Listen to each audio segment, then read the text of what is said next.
Hello दोस्तों, I hope आप सब ठीक होंगे।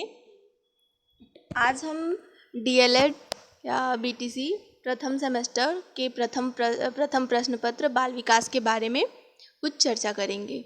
तो पहले हम ये जान लेते हैं कि बाल विकास हमें पढ़ना क्यों चाहिए, बाल विकास पढ़ने की हमें आवश्यकता क्यों है। जैसा कि हम सभी को पता है कि हम आगे जाके हमें बच्चों को पढ़ाना है और इसी वजह से हमें बच्चों का विकास, शारीरिक विकास, मानसिक विकास और भी बहुत सारे बच्चों के संवेगात्मक विकास हुए, भाषा का विकास कि बच्चा किस उम्र में कितने शब्दों को बोल सकता है और कैसे हमें उसके इन सब विचारों इन सब विकासों का कैसे विकास होता है और बच्चे के शारीरिक, मानसिक, संवेगात्मक, भाषा विकास या सृजनात्मक इन सब विकासों पर वातावरण और वंशानुक्रम का क्या प्रभाव पड़ता है, इसके बारे में बाल विकास का अध्ययन करके हम जान सकते हैं।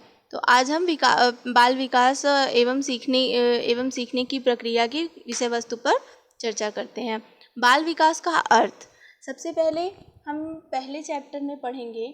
बाल विकास का अर्थ एवं आवश्यकता, मतलब बाल विकास का अर्थ क्या है, उसकी आवश्यकता क्यों है और उसके क्या क्या क्षेत्र हैं।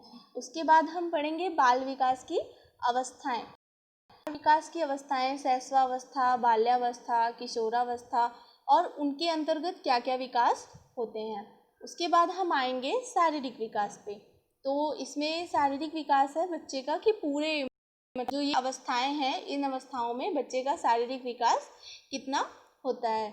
और उसके बाद मानसिक विकास का अध्ययन करेंगे, संवेगात्मक विकास का अध्ययन करेंगे, भाषा विकास का अध्ययन करेंगे और बच्चा अपनी बातों की अभिव्यक्ति कैसे करता है, इस क्षमता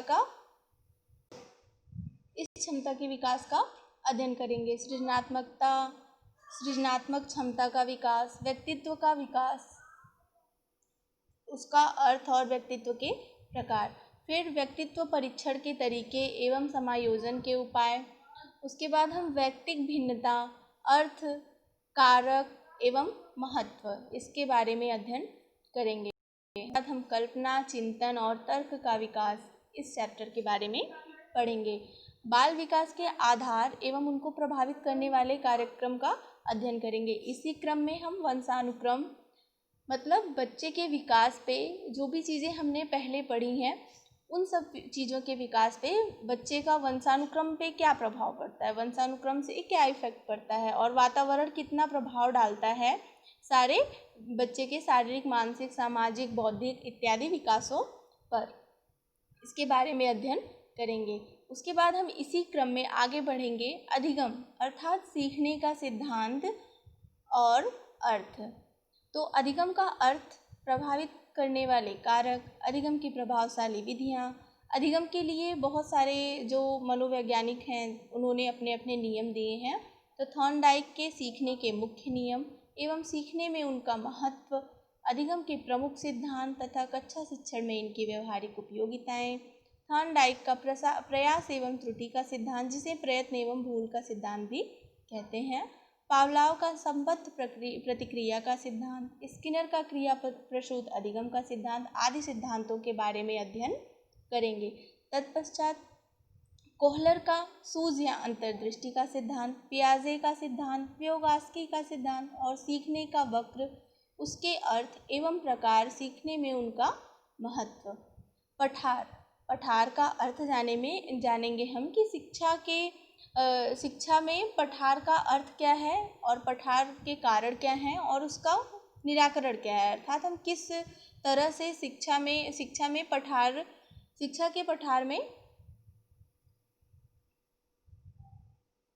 का पठार अर्थात शिक्षा में जो अवरोध आ रहा है उसका हम निराकरण कैसे करेंगे, उसको हम सॉल्व कैसे करेंगे, उसका हम हल कैसे निकालेंगे कि जो बच्चे के सीखने में जो रुकावटें आ रही हैं उसको हम कैसे दूर करें, इसके बारे में हम अध्ययन करेंगे। उसके बाद आता है अभिप्रेरणा, जिसके बारे में हम अध्ययन करेंगे। अभिप्रेरणा है क्या, उसका अर्थ, उसका अधिकार।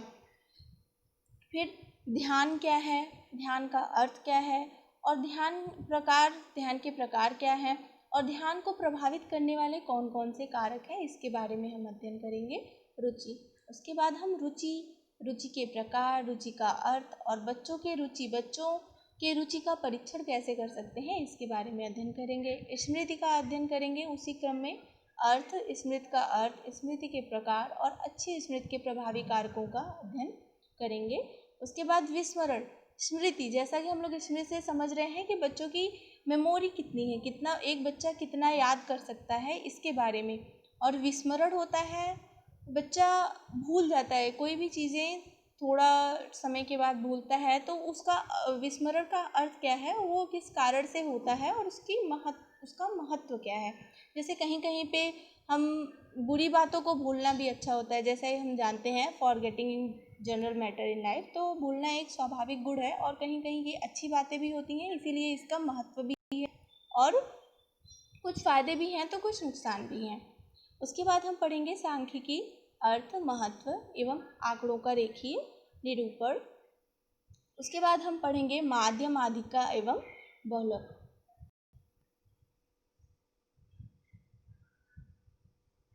तो दोस्तों आज के लिए बस इतना ही। हम फिर अगले लेक्चर में बाल विकास का अर्थ एवं आवश्यकता एवं उसके क्षेत्र के बारे में चर्चा करेंगे। धन्यवाद आप सभी का।